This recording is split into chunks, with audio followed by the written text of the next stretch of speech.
Bashir saves the day. Rom saves the day. And Michael Eddington saves the day again. Hey, everybody, and welcome to the Seventh Rule with Cirroc Lofton. Hello, hello. My name is Ryan T. Husk, and today we are doing a review of Deep Space Nine's Season 4, Episode 10, Our Man Bashir, directed by Weinrich Colby, written by Ronald D. Moore, and the story is by Bob Gillen, the excellent musician and lyricist. How are you today, Cirroc? Bob Gillen. Very good, very good. And I like that little play. Yeah. How you doing? Doing just fine, thank you very much. This is a good one. Everybody, you remember this episode. It's a very James Bond episode. We're going to talk all about it. Just please remember to go check us out at patreon.com/the seventh rule, or just look up the seventh rule anywhere on your favorite social media. That's 7, the number 7, TH rule. And join the team, have some fun. We got all kinds of good stuff, and we hope you've enjoyed 12 days of content, by the way. Now, one final thing. We also have a birthday today, a very special Seventh Rule birthday, Melissa Longo. Happy birthday to you. Happy birthday, Melissa. Yes, it is the day. We're all going to be partying together virtually, I'm sure. It'll all be virtual because we live far away too. So even if it, who knows? Yeah, but we're still going to celebrate. And the amazing thing is that we got another birthday coming after that. So we'll be loaded up with birthdays this month. Right. January is Seventh Rule birthday month. It is insane, especially the first half of January. It's just chock full. We've got Melissa's birthday, we've got Aaron Eisenberg's birthday, and we have the Seventh Rule's birthday, also known as an anniversary. So look forward to all of that. Absolutely. Great. So let's talk about this one. First things first, do you remember last week when we reviewed an episode of Discovery? And it was about them going to see that Kelpian on that MC Escher planet, and how I said, this is kind of like that typical Star Trek trope of being stuck in a holodeck kind of episode. And what do you know, very next week, we get a being stuck in the holodeck episode, which is it's like a Star Trek tradition. But I think this is the first one you've seen, right? Yes, this is my first being stuck in a holodeck episode. Also, my first seeing the Defiant get blow up. But yeah, it was interesting. That was the shuttlecraft, I believe, wasn't it? Okay, so that wasn't the Defiant. Right, it was the Orinoco, which was like the shuttlecraft ship, kind of a bigger ship, shuttlecraft that they used to use before they had the Defiant. Okay. My first thought was, why aren't they using the Defiant? But we find out later it's because they kind of needed it. Right. So that's good to know. But yeah, what's great about it is how I'm sure if this has been done before, they always find a different way to get you stuck in that holodeck, right? I'm sure this is a new way that's been created. Yeah, and we always kind of harken back to when we're talking to like Robert Hewitt Wolf or Ira Stephen Bear, and they say that the scientific stuff, the how, and the how stuff is kind of the most boring and uninteresting part, and it kind of is to us too. The point is, it's Deep Space Nine in a James Bond movie, kind of, right? But of course, they have to figure out, okay, how do they get stuck in the holodeck?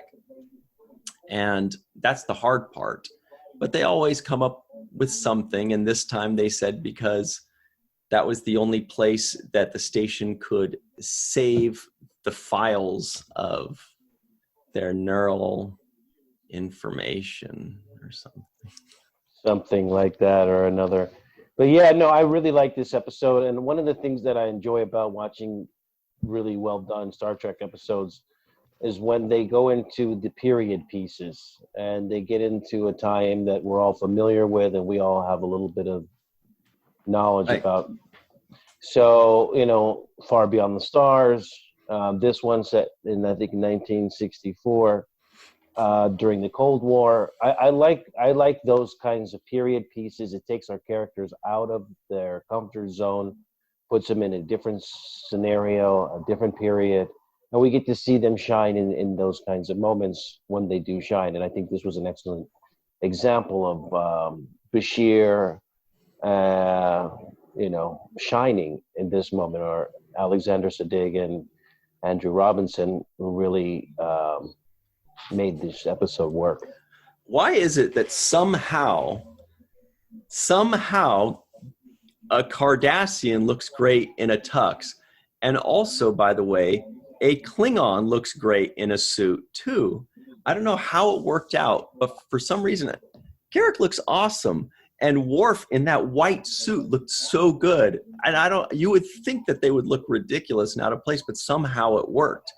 But there was so many cool outfits, not the least of which, of course, being Sisko's was the roof, man. I feel like everybody that watched that episode was like, damn, I want that. But I want to get your take on the wardrobe, because you've got a keen eye for that kind of stuff, and I'm sure you noticed a lot of it. Yeah, I did notice a lot of it, and some of the things that instantly popped up in my mind when I saw Garrick was how big the neck had to have been in order to incorporate his prosthetics. Yeah, and down all the way. Right, because as you can see, his suit jacket is opened up a little bit farther and wider, obviously because of the neck ridges. So that was one thing that I really paid attention to.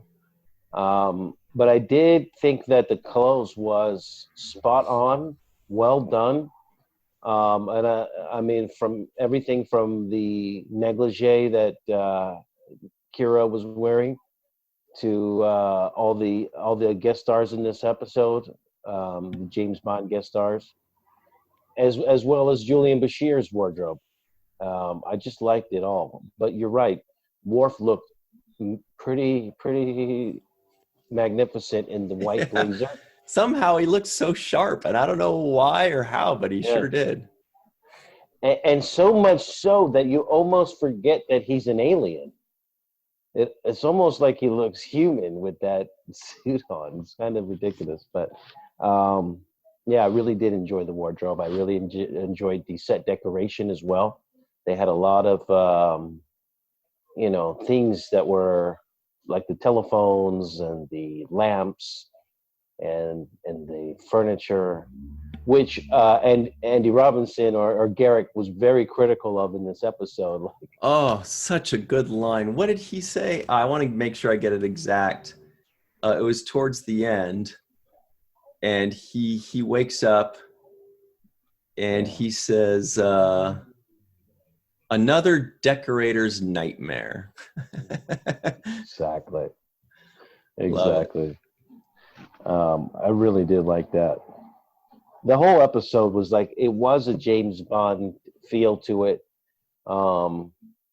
They had we had Colin O'Brien with the eye patch with the Falcon on it. I thought that was another cool touch.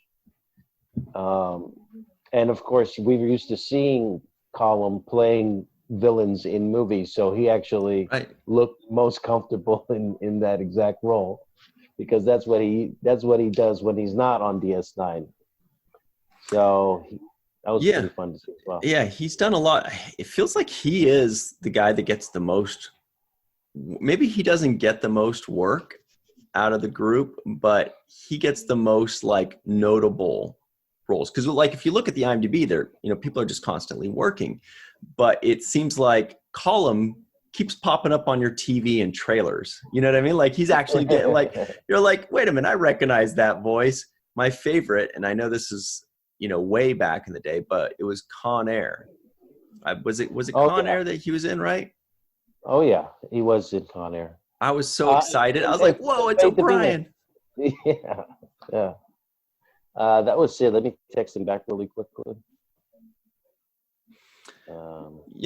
So I will say though that the outfits were cool, and I'm not a big like 60s or 50s buff or 20s buff. I do like period pieces, but I tend to like period pieces that are like a long time ago, like Right. fantasy things or, Knights of the Round Table kind of stuff, when it's like, and I do like the cheese factor of the 80s and 90s, the nostalgia of kind of going back and seeing how silly it was. But this one, so usually this kind of stuff isn't my bag, but of course it works great because it's even more of a period piece coming from the 2300s going back to the 1960s, which we do see a lot in Star Trek as well.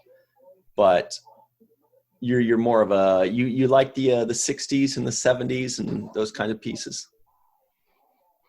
Yeah, I mean, I'm a big James Bond fan, so I've liked James Bond from the Sean Connery, Roger Moore, that era. So I kind of grew up watching it, and so already right there they've got me in on James Bond because I want to see a James Bond flick, So that was great, just to touch that and kind of cross that genre with Star Trek is a great idea. I loved it when he was like Bashir, Julian Bashir. That was your first hint that it was going to be like a James Bond thing. And speaking of which, we do have somebody that's jumping in on us. Suddenly, hello. Apologize, hands in the air. I do. Our man Bashir is here. Have been having all kinds of problems getting here. I did get here, and I apologize to all your viewers and listeners. Oh man, I'm sorry, guys. Not at all. How are you today, Sid? I'm fine now. A whole series of family things kicked off, and being in the wrong place without the right car, and my goodness, was trouble. Anyway. Oh yeah. Well, we really appreciate you still scrambling to make it happen and jumping in. Awesome. I wouldn't have missed it for the world. I wouldn't have missed it for the world. Thanks so much. So our man Bashir is here in the flesh. we were just talking about, Cirroc was talking about how we get introduced pretty quickly as to what kind of episode this is going to be. Yeah. When you say, well, what did he say? I already forgot what he said. They said, what's your name right away? What's your name? And you say, Bashir, Julian. Oh, that's Bashir. right. He didn't have a nickname. Yeah. And we go, Bashir. well, I get it. Julian Bashir. Yeah, absolutely. So, and there were a couple of assistants that you had in this episode that were really beautiful people. Oh yeah. Do you remember their names, Cirroc? One was Mona Loves It. Is that right? And Come On and Off. Yes. Love it. I love it too. Cirroc loves it. Cirroc loves it. Yeah. Yeah, there wasn't any attempt to try and be like subtle in this show. It was just a huge fun fest. It was one of the big marquee shows of the season in terms of budget. And I remember the director going, "We're spending all the money for Deep Space Nine on this show, so don't go." And so a lot of it went to the set was kind of really amazing. All the details. Love the rotating bar / bedroom. Oh yeah. Anybody could use one of those. It's the thing about one of the things about Star Trek, and it came in the Next Generation, and it started particularly with this wonderful character called Q, was the holosuite, and what you could the holograph, the other dimension in which you could explore your fantasies and ideas and thoughts in a place that was not physical, and. I think that was one of the things that I loved enormously about Star Trek is, and there's this whole other place where you could just live out your fantasies. And this was right. Fantasy for sure. So when you first saw the script, was that your first thought that you say, wow, I get to do something totally different? Obviously, they have to put it within the Star Trek world and say all kinds of doodads about well, their memories or whatever it is. Yeah. Or their files are stuck here. But the point is, you guys get to play in 1960s James Bond era stuff. Did they warn you ahead of time, or did you just see the script and get excited for it? Just saw the script and got supremely excited. I mean, for those who don't really know Bashir was the guy who never really succeeded at anything social. He could not pull it off, whether it was a love life or he just had real problems in that area. And this was a chance for him to do the thing and be the guy and get the girl and do that. And it's just so perfect. Yeah. That's what I liked about it. And of course, everybody dreams of being James Bond. As we watch the movies, we all put ourselves in the role. It's kind of like watching a Bruce Lee movie and coming out of the theater fighting and thinking you can karate kick somebody. But James Bond has been like that person who's so smooth and so calm under pressure. Yeah. And I think you just pulled it off remarkably well. I loved your performance in this episode. Thank you. I was lucky. Great script, limitless budget. Wow. The first Arab or Indian-looking James Bond, and probably the last ever. So we got. I don't know. I don't know, but I definitely think you pulled it off. And one of the things that played well in this episode was obviously your relationship and your chemistry with Andy Robinson. Yeah. I mean, you guys played so well off of each other. And I thought that one of the central themes of this episode, which is the fact that he is the real spy. And in this episode, you're playing the spy. I love that dynamic between the two of you. Yeah. He was such a pleasure. And, and obviously Nana played a huge part, and she had a blast. I mean, everybody who was in it had a blast, because it was a kind of throwback to 60s misogyny, but unfettered, without any of the political correct stuff that we have to and should put on top of it now. Yeah. It was just good fun. And the 60s were particularly glamorous, and originally it was Sean Connery. So this is the Bond.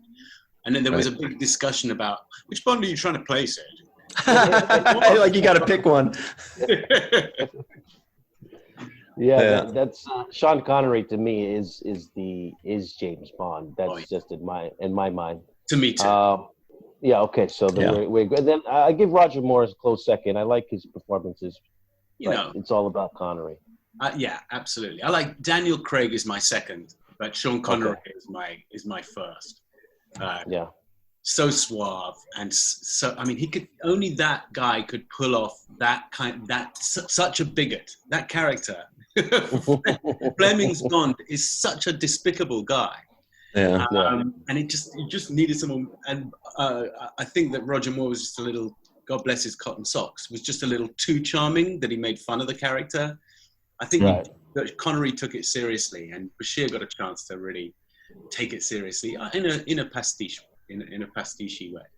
We've got to take a quick break. Speaking of blessing cotton socks, and I do want to say I only want to put my name in that hat too, and say that Sean Connery for me as well. I think he's definitely the guy. But we're going to take a super quick break, and we'll come right back on The Seventh Rule. Hello, everybody, and welcome back to The Seventh Rule with Cirroc Lofton. Hello, hello. We also have Alexander Siddig, a.k.a. Bashir, Julian Bashir, joining us. I don't have to read anything. Why have I got my glasses on? So very quickly, we had a few trivioids that I skipped out on. You missed our trivioids at the beginning. You didn't miss much, let me be honest. Michael Eddington saves the day as usual, as we all know. Mona loves it. Speaks 7 languages. Sorry, there was more to that sentence. Kira is Anastasia. Dax is Honey Bear. O'Brien is Falcon. Kira wants to know who Dax is. Rom tells us neural energy, all kinds of crazy. Oh, this was the good one. Sisko gives us an iconic laugh. Do you remember that? Huh! Yes. You just reminded me. That's really brilliant. Yeah. Yeah, he's good for that. And if you watched him, I mentioned this one time before, but in in the show he did, A Man Called Hawk, he would do that in that show where he would go from a straight face to a very abbreviated laugh, a short ha, and what, and kind of, and so he's good for that. That's one of his signature things. I've never seen another person do that. But he does that really short laugh and then goes right back to one. Absolutely, and it's quite the opposite of his real of Avery, who will laugh forever. Right. Absolutely. You know, we were talking before you joined us about the costumes, and one of the things we thought was really well done was how good guys like Garrick, obviously you look great in clothes, that's just natural for you, but guys that we don't expect, like, you know, Garrick, who has the neck, and Worf with all this headdress stuff, so they looked really good. I just wanted to see if you had any comments about that. But I mean, obviously specially made. I mean, that is hard to build suits to fit that alien structure that those guys had. So that was, you know, Roger Blackmon at his finest, really being pushed to come up with black tie tuxedos for a Cardassian. That was pretty epic, pretty wonderful work by Mr. Blackmon. Yeah. We were also talking about how surprisingly somehow a Cardassian looks good in a tux, and even Worf with his big turtle on his head looks great in this white suit, and I don't understand how that works. I don't know if they just like put him in a suit and they were like, wow, they actually look good, or if they tried a bunch of suits to figure out what works well with turtle head. I don't know. That is the subliminal effect of Star Trek. And come at the end of the day, everybody who loves this show leaves their prejudices at the door. And even Cardassians and Klingons look great in a tux. You know, we don't have any expectations anymore. So never mind what color they all are. They just look. Everyone just looks great when they look great.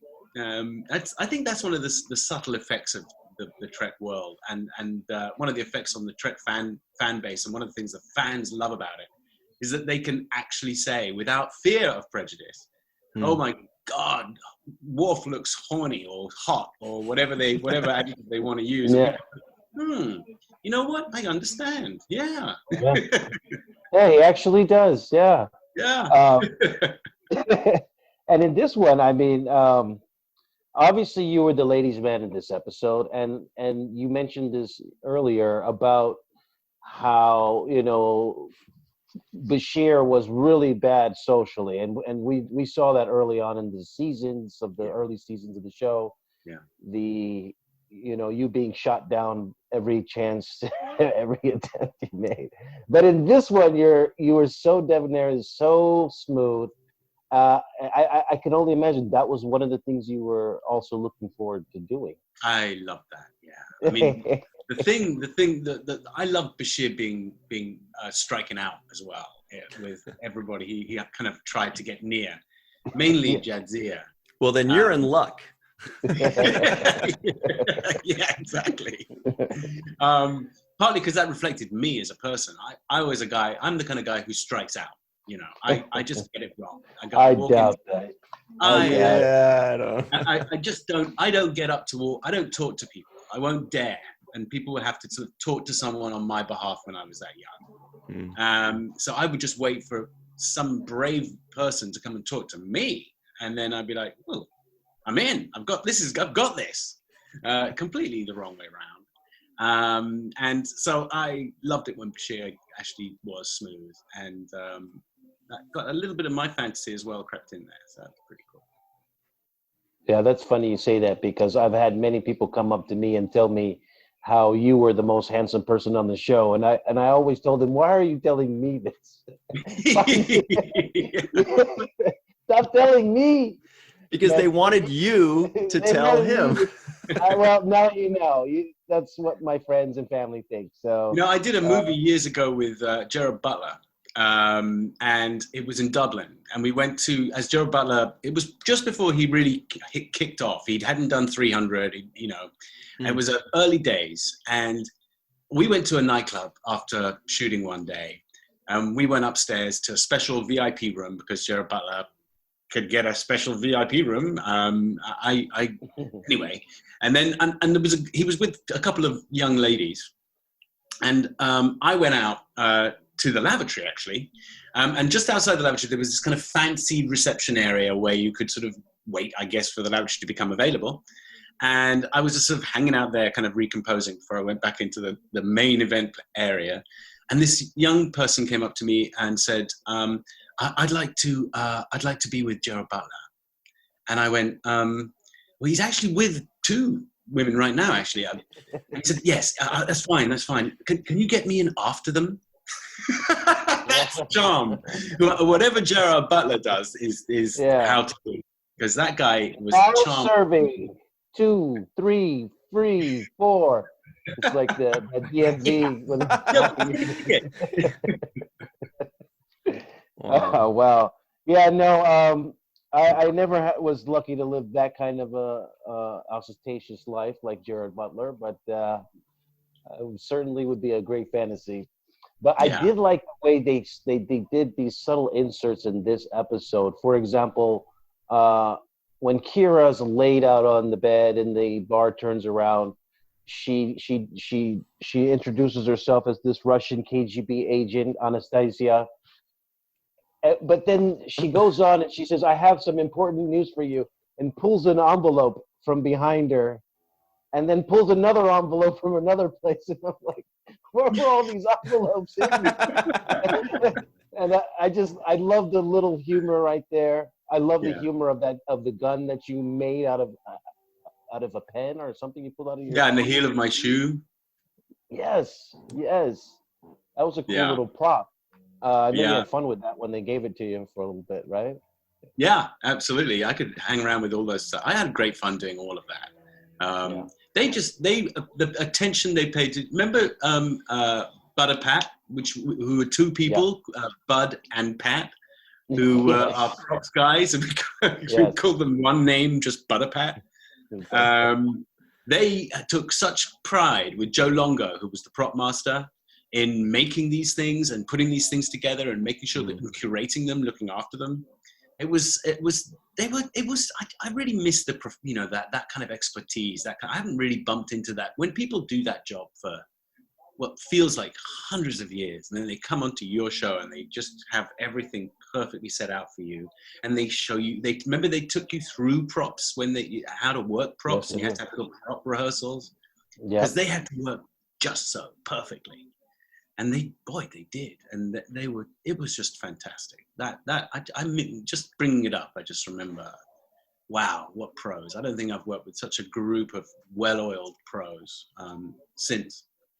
Wow, really taking pride in their work, huh? Yeah, absolutely. Really.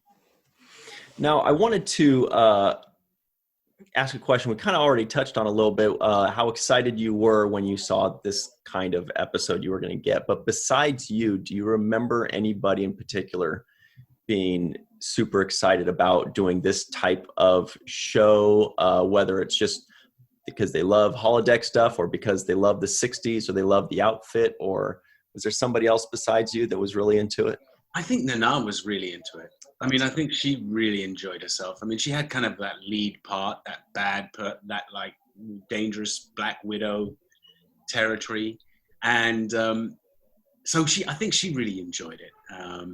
And it touched on elements of her real life because her brother was a CIA guy and a very shady individual who was part of the original 60s experiments of I guess it was the Pentagon, using the early LSD potential and all that stuff. You should ask her about it. It's an astonishing story. And so she knew or had been told all about the real life version of the Black Widow that her brother worked with, and they worked together and would go off to foreign countries and on missions and do pretty terrible things, frankly, but nevertheless they come on back. And so she got to play a kind of glam version of that. So she really understood what she was doing in that show. I think everybody was really. Sometimes these shows come along, and it's just people take it's like a mini vacation for the cast. Mm-hmm. And we did a couple of others with mirror universe shows, and when we play other characters, and that's like, oh, this is fun. We get to do something else. It was very hard work. It was quite long days, and it was back in the time when we were still doing regularly 18, 16-hour days, and that would, and then you'd turn around and come straight on back. And they had a thing called a forced call at SAG, which meant that they allowed you to come back kind of illegally after only a very short break, 6 or 7 hours, as long as they paid you $1,000. That was kind of the nominal fee for an actor, by the way. The crew, not so much. Yeah. And so I remember earning, $6,000 extra that episode, just because I came back every single day after only 6 or 7 hours break so I had a forced call every day. It was crazy. That was back in those days. And then it got so dangerous because people would fall asleep at the wheel going home, crew members. And we sadly lost 2 crew members over the course of the season.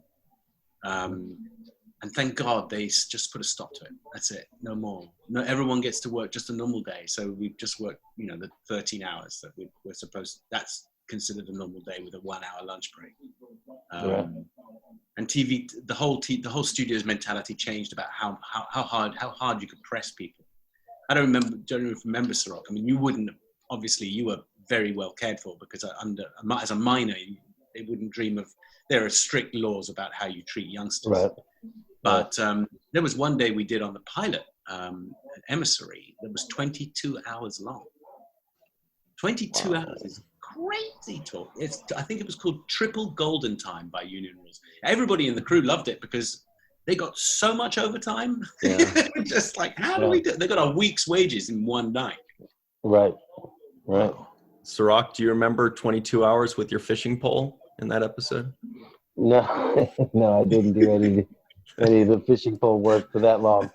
But I do remember the long hours and what Sid's saying is the quick turnaround. So, we had people that lived an hour or so away. So if you lived in Palmdale or one of these farther places, that means after you wrap, you have to get in your car, drive an hour, and get to sleep. And then have another turnaround 6 hours later. You have to be back at work. So there's really no time for sleep or rest or anything. It ends up being very dangerous.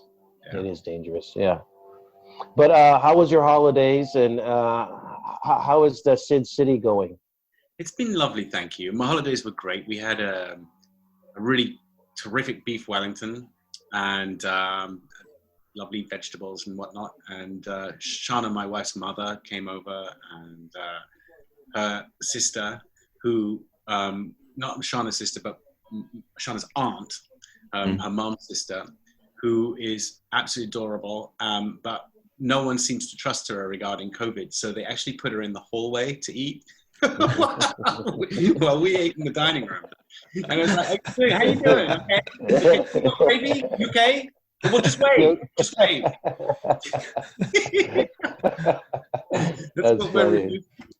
And so she seemed fine with it. Did she have like a little TV tray, or is that? We set up a nice little table for her. But she just, was like 16 feet away in another room. So, yeah. It's like a rope to pull the dishes back. Like, I got it. No. And City's going really well. I mean, it's been, we have really lovely guys there who come and hang out, and we all kind of feel like we know each other now, and I think we probably do. We have a few new people, which is always fun, and it's been tremendous. And I think it's been really helpful, just like this Zoom, to make people feel they're kind of in contact with something that has some continuity, and like this podcast, I mean, and gives them comfort. It's like, oh, this is fresh, but it's something I understand, and it's still here, and it's bedrock, and I get the chance to meet some of the people and definitely talk to both of you guys, Ryan and Cirroc, and make sure that I'm still in one piece every day. Remind myself that I'm still I can have a good time. Remind myself that life hasn't completely changed. Right. So we're plugging along, and everybody seems in good spirits. Yeah, I'm glad you mentioned the Sid City, Cirroc, because Sid, I don't know if you see it, but out on social media, people keep talking about it. It keeps getting tweeted around and retweeted, and even behind closed doors through messages, people are saying, "Oh, it's so great.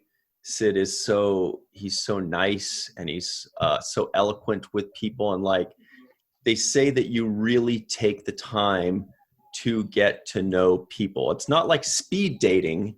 It's like quality time between two people, and then quality time between somebody else. And that really gives people a chance to really sink their teeth into it. Because a lot of times interactions with celebrities such as yourself are short, and people think, I don't even remember what I said to him or her. You know, I said some things and it was great, and now it's over. But it's just like a heart to heart. It's two people connecting for minutes at a time, and people seem to really appreciate it. I appreciate it. I mean, I'm getting to know them, and goodness knows I've got to know, hundreds of people now. So it's been a really worthwhile pursuit, and we go deep. Yeah, we talk about everything. How their family is, who they are, what their parents did, what their parents do, what their dreams are after COVID, It's amazing what wonderful people. The other thing I think that you have done a really great job of is bringing stories to life through your table readings of these different stories. And I think it's so necessary. And I also think it's just a wonderful job that you're doing with Matt. And you, Cirroc. You're the one who's helping out. You're the one who's making it all work. You're the lead guy in the whole thing. I'm just one spoke in the wheel, but I'm honored to be a part of it. And I think you're doing some really great work. And I think it's just great to see it come to life and see these, just to have stories that are well thought out. Would you consider doing a show, a version of Our Man Bashir, maybe a part 2 in the Sid City? That'd be fun, wouldn't it? I mean, I think so. Yeah, the thing is, there are so many. Our group, and I'm sure a lot of the guys who enjoy this podcast, are super talented, and they write, and they come up with their own fiction, and it could be Star Trek inspired or some other thing, and I read some of these things, and I was like, this is just terrific. We are not we don't change a word, do we? We just read what they've written. We don't edit it. We don't go, Bashir wouldn't say it like this. And there are dozens of these stories. So it's actually great fun to just go, hey, you know what? This isn't wasted. Watch this. We're gonna show you this with some of the guys that actually did this stuff back in the 90s. And it's been a lot of fun. And I think a lot of people really enjoyed the fact that they get to see these characters together again. And that's kind of fun. I hope other people do it with other things, because I think especially in this time of COVID, we're just, what are we doing? Nothing. We're dreaming of working, but we're not working. At least I'm not. And I think we can just dip into have competitions, write a story, we'll read it. Do something, it's just something, express yourself. Right. And we'll help. That's kind of it was all inspired by that. Remember back in the day when Milan was really, really hit hard by Italy, Milan in Italy, really hit hard by COVID. And it was like the first story of massive destruction and carnage and people really, dying in vast numbers. And everybody was locked away in their apartments. And the Italians don't do things lightly. They didn't let people out, not even to walk their dog for a few days there. Mm-hmm. And what the Italians did was they got on the roof of their buildings, and the ones who could play instruments played instruments, and the ones who could sing sung. And so Milan rung with opera as people communicated to each other. And I just thought that was so beautiful an image of these people being out of work but still able to give what they do professionally for free to everybody. So that kind of inspired that. Absolutely. And then also because we're all suffering from this new social distance mandates, that it's important that we still have social interaction, even if we can do it virtually, even if we can do it through other means. But it does massage a place in you that needs to constantly have attention. We need each other. We're on this planet together. We're suffering or enjoying together. So, being isolated is actually one of the great forms of punishment when you're in jail. That's how they solitary confinement. Yeah. Right. Yeah. So it's I'm that's proud how to say I need people. Yeah, me too. Yeah. Me too. Yeah. Really. Yeah, but that's what I was thinking when you're talking about how in Milan and other places in Italy they would sing to each other, they would play instruments. It's that human interaction that they're missing, that we're all missing, and a lot of people, they take it for granted until they don't have it, and then they start going like, I don't care what it is. I want to talk to people. I want to be a part of something. I want to work with somebody. I want to hear somebody's voice, and whether it's a podcast or a TV show, or it's being on the streets and singing next to a stranger, singing next to in the apartment next door that you've been living in for 12 years and never met this person, but it takes something like this for you to be like, thank God he plays the tuba, or something. There was that video not long ago, maybe a month or two ago, of this guy, this black guy who was on a university campus, and he just started singing, and it was a music university, and he wasn't a student there, but he just had this beautiful voice, this operatic voice, and this woman who was a young student who was studying opera just sung with him, and as a duet, this white young girl. And it went obviously viral because it was like a show of spontaneity and love between two races, etc., etc. But my God, how important it is for us to communicate. And if we can do it through art or through something, remember your mom telling you when you were growing up, I really prefer when you give me presents that you've made to presents that you buy. And we should not let the idea that we can make things even as adults for each other all the time, if it's a song or a verse, or we just got to keep doing that stuff. And what you're doing right now is a thing made is so much more beautiful than a thing bought. Very quickly, that reminds me of an old African proverb I heard a long time ago. The short and skinny of it is that this kid's grandmother was going to turn 80 years old or 100 years old or some milestone thing. So he travels, he walks for 3 days, he scoops up some sand, he walks for 3 days back just in time for her birthday. He says, here you go, grandmother, here's the sand from the Sahara Desert. And he said, well, why did you do that? We have sand here. And he said, well, the journey was part of the gift. That's beautiful. Love that one. Beautiful. That's absolutely true. We should make a lot of effort for each other. Maybe COVID will teach us that. Mm-hmm. I think it is. I just keep running back in this scene in my head from this episode. I'm sorry to get back on the episode, guys. That's why we're here. Yeah. I love this episode. And one of the things that I really love that I think is really special about Deep Space Nine, because they are one of the best, if not the best, out of the Star Trek to do this, which is being so clever in their writing. And this is the thing that I thought was clever in this episode. Garrick tells you, I'm the real spy. I've survived because I learned how to quit when I was ahead, and that's why I'm alive, and none of my other contemporaries are not. You listen to that. Right. Completely object to that idea, but yet use the same exact line to defend yourself at the end. And I love that. That is really clever writing to me. It is. Yeah, that's amazing. I love that. What great writing. How lucky we were. Yeah. How lucky. Yeah. Ronald D. Moore did the teleplay for that. One of the MVPs of the writing room. Really amazing. Really great. And look what he went on to do. A couple of things. You might have heard of him. Yeah. We do just have a couple minutes left. I'm sure we'll cover this episode more on our free-for-all after this.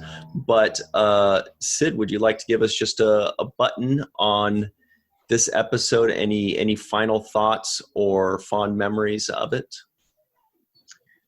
It was incredibly hard work, but my favorite kind of art, if there's a way of, if I would say, use such a highfalutin word, is generous art. That's usually my qualification for something I watch or do or go and see. If I look at a wall and see a canvas and I feel that is a generous painting, that everything that person knows up to that time is on that canvas, same as in that movie, you know. And that's one of the reasons why I love some Wes Anderson stuff, and a lot of they're just full of generosity, lots of Where's Waldo going on in every frame. And I thought that the episode was extremely generous. We threw the kitchen sink into that show. Everybody put their heart in it, right from Butterpat to Nana and to everybody else. They all put everything they knew into that show. So it's an act of generosity.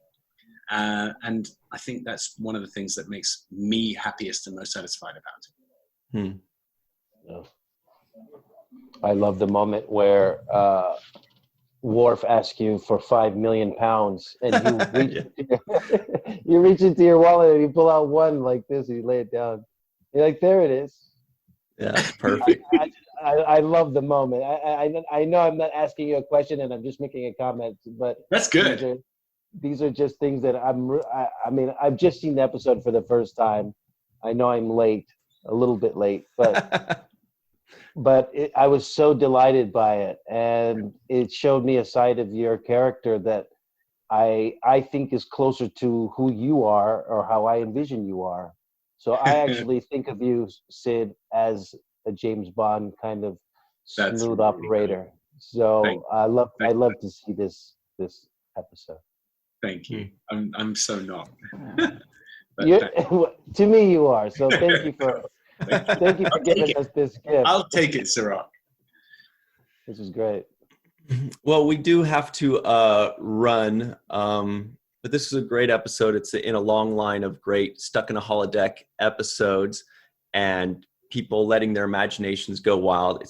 They're always so much fun. It's got to be so much fun for the people acting in these because they can play something else for a minute, you know, and it does feel like playing. It feels like you get to play for a minute, you know, even if the hours are crazy long. But Sid, thank you so much for joining us. Really cool. So much fun having you. We love having you always. Thank you, Ryan. I'll come back anytime. Thanks. I'm a big fan.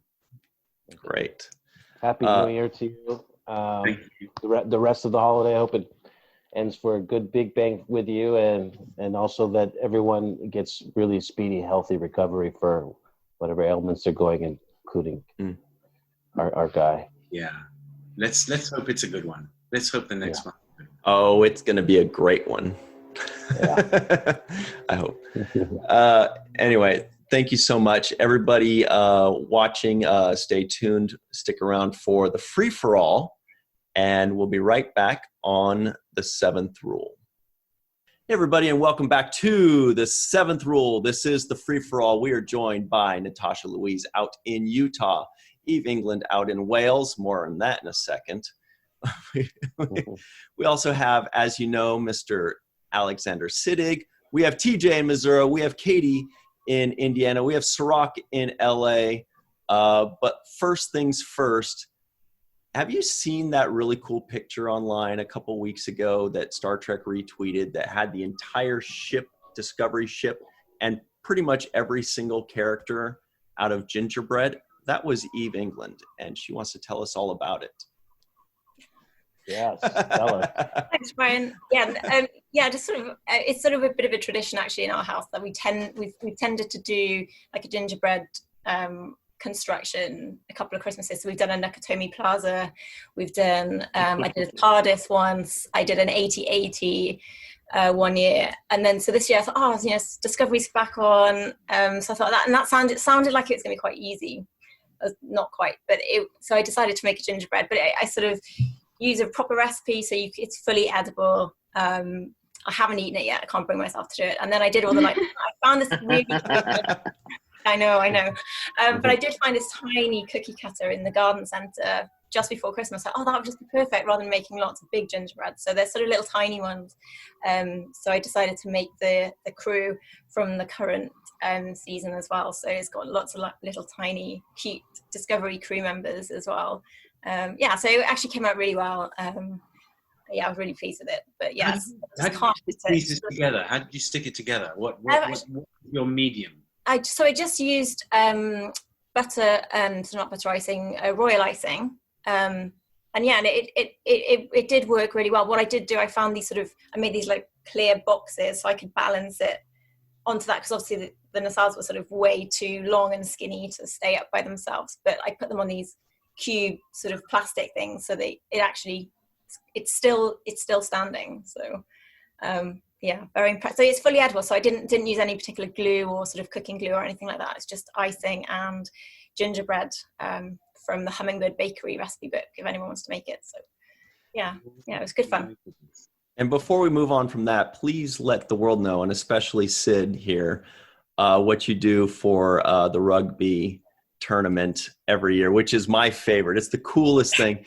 Follow Eve on Instagram or Twitter. We'll put the link in the description box below, and her website as well. But tell us about the rugby thing. Yeah, so obviously huge rugby fans in Wales, so we watch the Six Nations every year.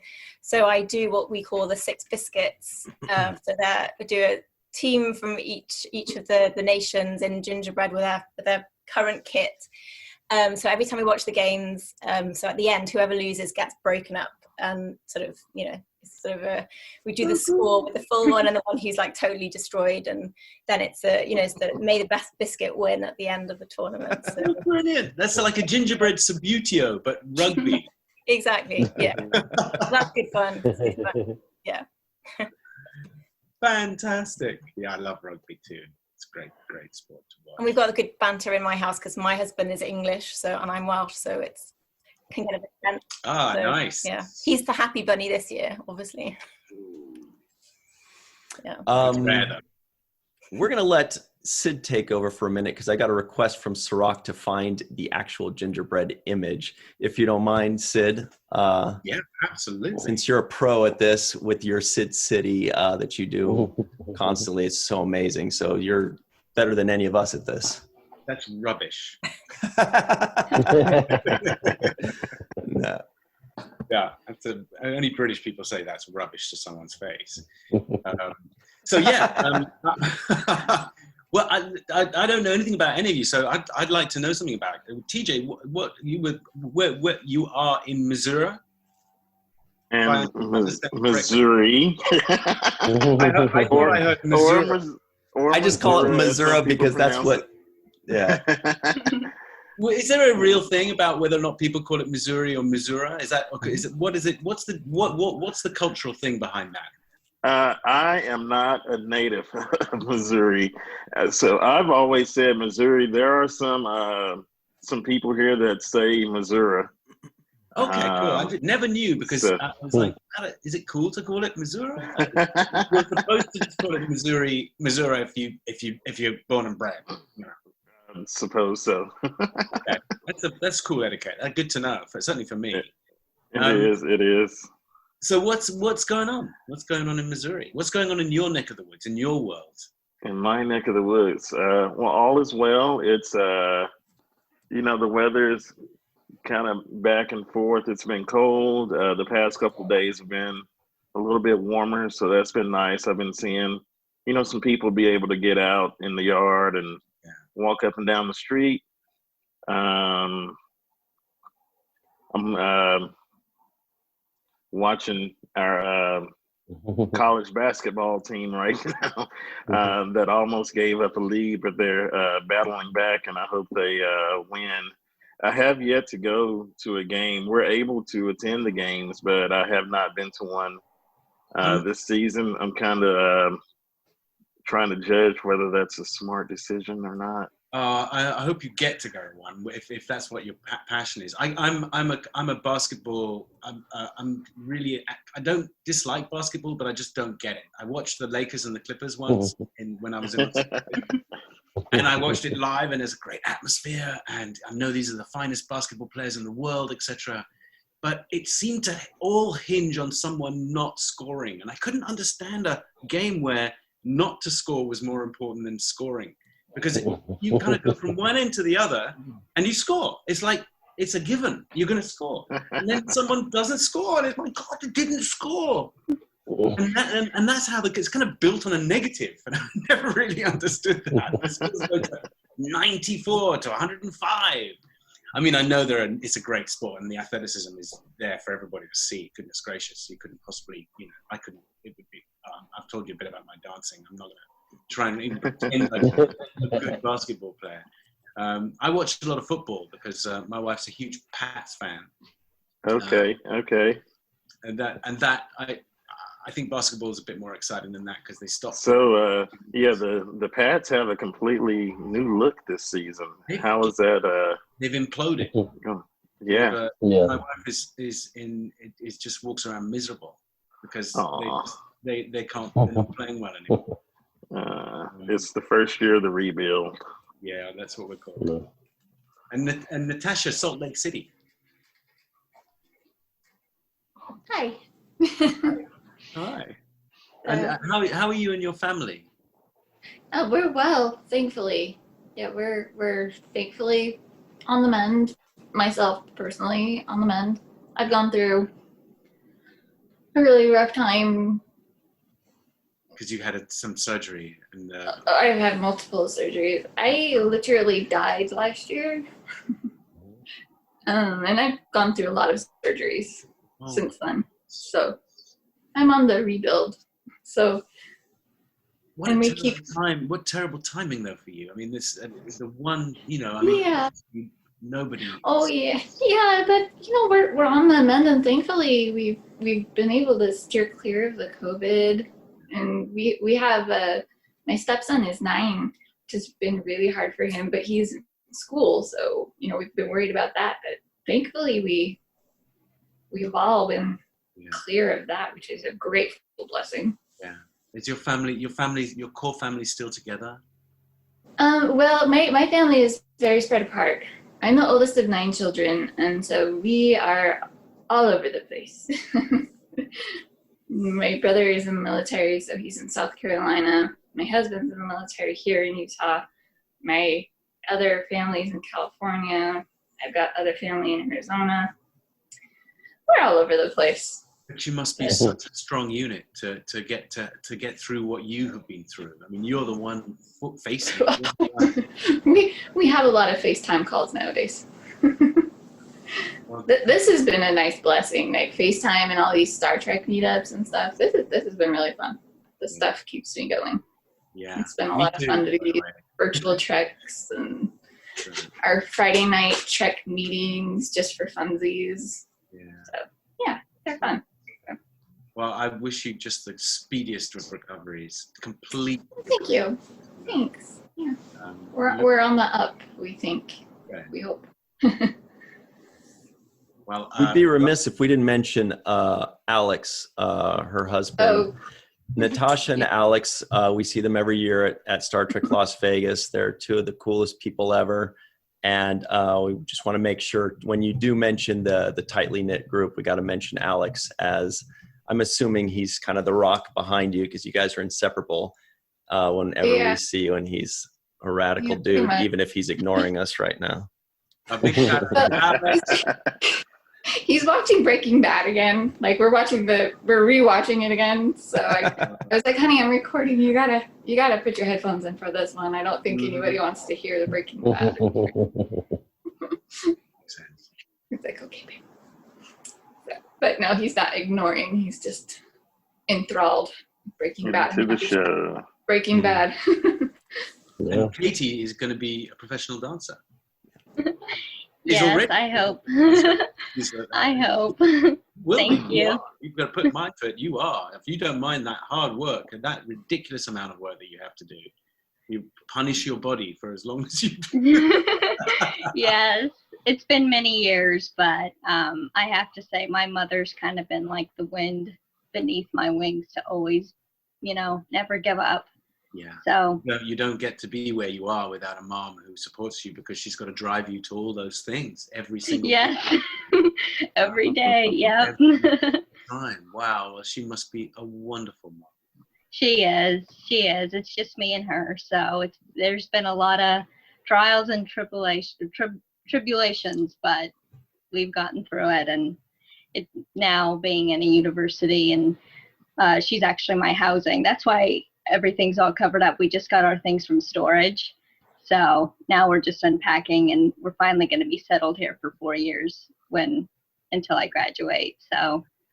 Do you dream of being a prima ballerina, like the soloist, or being in the corps? Where's I love corps pieces. Like we were able to perform our Nutcracker, but not live. We had to do it with mass, and it was recorded. And on Christmas Eve, they actually put it on television, so we were able to record it and watch it. And I was watching the snow flakes and the flowers, and I don't know, there's just something about corps work that's so magical. I mean, of course, to be like Odette or Odile and Swan Lake would be a dream, but there's just something beautiful about the corps work and working together, and just how in sync and beautiful it is. So agree. Watching 14 young people moving in perfect synchronicity, and then peeling off, and then counter synchronicity. Yeah, that's where the exactly too. I'm so excited. Yeah, it's like and of course you can do like anyone can do a solo. I mean, you have to go up the ranks and stuff, but corps work. I had a teacher many years ago at a summer intensive said the hardest work you will ever do is corps or a pas de deux with a partner, which I also love. That's my second favorite, is working with partnering. But there's something about the corps that's just, and any ballet is beautiful. Yeah.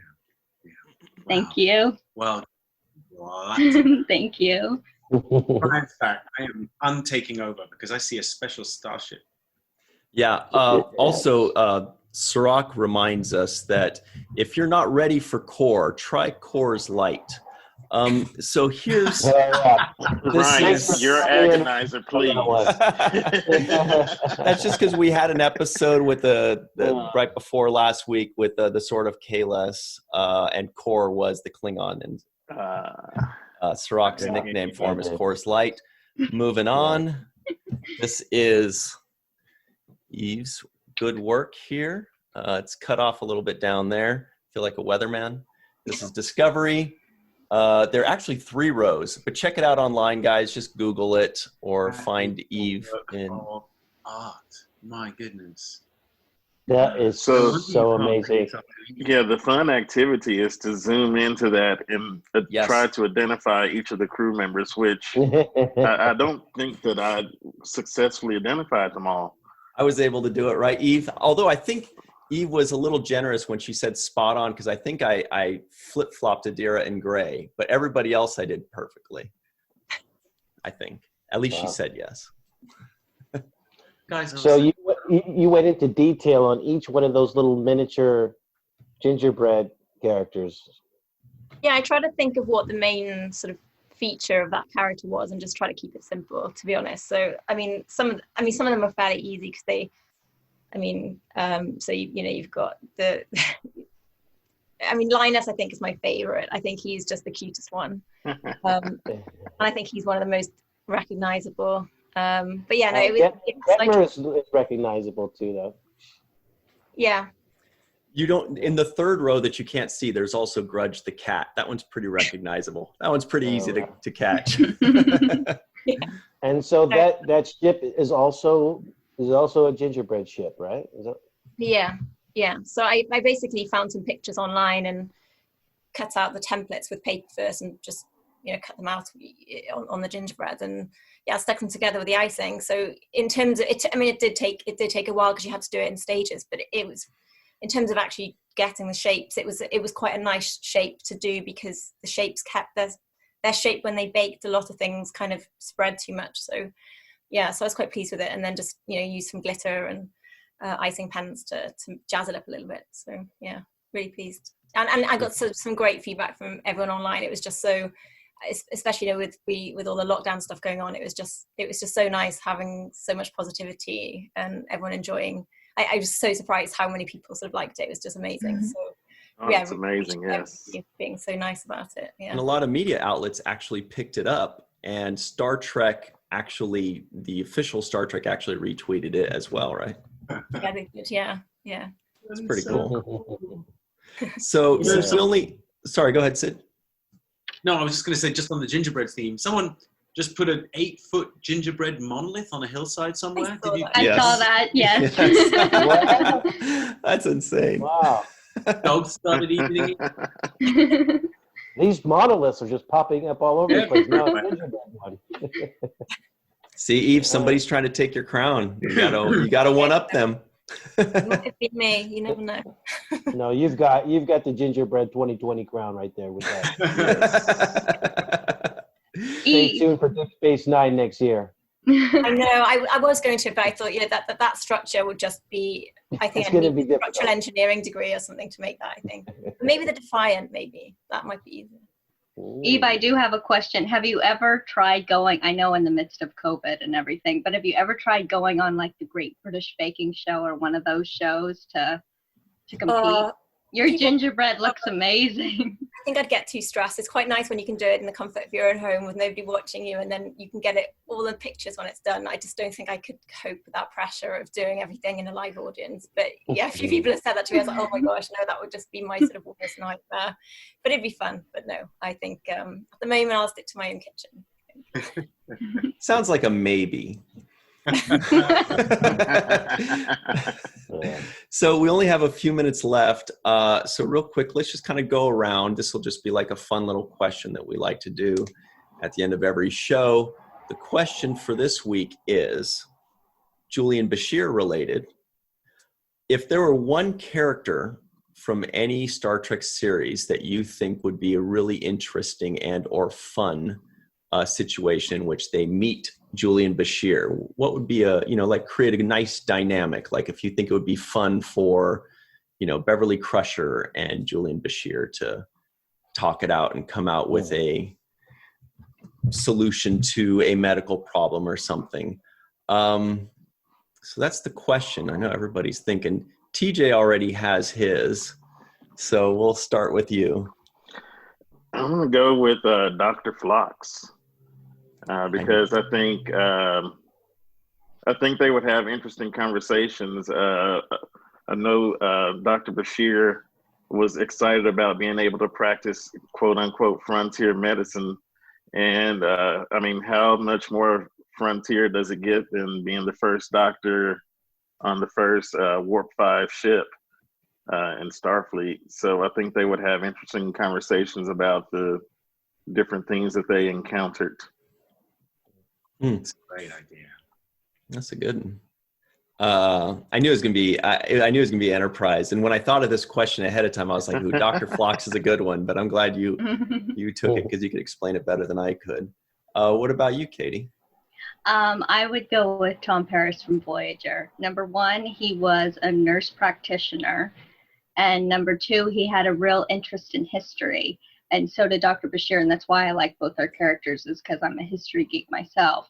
So I think both could definitely come up with lots of fun holodeck programs, and then also kind of talk about the medical end of things. So that's a great idea. Do you think that Harry and Tom would go into Bashir's James Bond holodeck program, or do you think Garrick and Bashir would go into Tom and Harry's program? I really couldn't see Bashir in the Captain Proton one. I would say because he's so more sophisticated, I would see Tom and Harry joining him, and all of them in Texas, and I would see that, and that would be so fun. Yeah. Natasha, do you have any thoughts on this? Yeah, I was actually thinking about having him have a little kind of flirty / psychology session with Deanna Troi, because he's always getting into trouble with the ladies by misreading their signals or being a little too late to the party. So maybe she could help figure him out a little bit. And that's a great some idea. tips. Because Bashir was empathetic, if nothing else. But maybe she could give him some better advice. They would have hit it off on that front. Yeah, absolutely. Yeah. Like maybe turn off your empathy for a minute and use your brain. Maybe use your super brain instead of just your empathy all the time. Exactly. Think before you open that mouth of yours. Well, Eve, it's come to this. Oh, I was going to say Tom Paris, actually, like Katie, because I thought immediately, I thought they just love the holodecks. But I've had to think of someone else. I'd probably go for Philippa Giorgio and think we could have a Section 31 with Dr. Bashir, and because I think they would just clash in a most hilarious way. I would love it. Yeah. That's a good one. Cirroc, do you have any thoughts to throw out there? Yeah, I was thinking of the New Discovery and Wilson Cruz as Culber. And I was thinking if Bashir could interact with Culber, I think that Culber would want to leave Stamets to pursue Bashir. And for the first time, you'd be on the receiving end of the same thing you've been dishing out. I think that would be great. That's great. Wow. You know, that's funny because when I thought of this question, the people I thought of were Phlox, Tom and Harry, and Culber and Stamets. But I was thinking because Culber and Stamets, I think Bashir would be fascinated with the whole spore drive connecting to a human kind of thing and all that. So I'll have to change my answer. And I think Bashir would have a really good, fascinating conversation with Guinan. I think Julian would want to sit down and just kind of probe her mind and just talk to her about life and history. And, you know, they probably wouldn't even talk about the Federation. They probably wouldn't even talk about medicine, but I feel like, you know, he's got like that very eager and inquisitive mind, and she's got so much knowledge to tell. I think they'd have a really fun conversation. Absolutely. Yeah. Well, what about you? Do you have any thoughts on that, Sid? I think from a comedy point of view, which I think is would be really entertaining, is to have put Bones McCoy and Dr. Bashir in the same place. That was my second choice. It's like the master and the puppy. And it's like, what does this button do? What does this button do? Will you stop that? You need to pay again? Yeah. Yes. That thought crossed my mind as well. Great. Well, we're just about out of time here.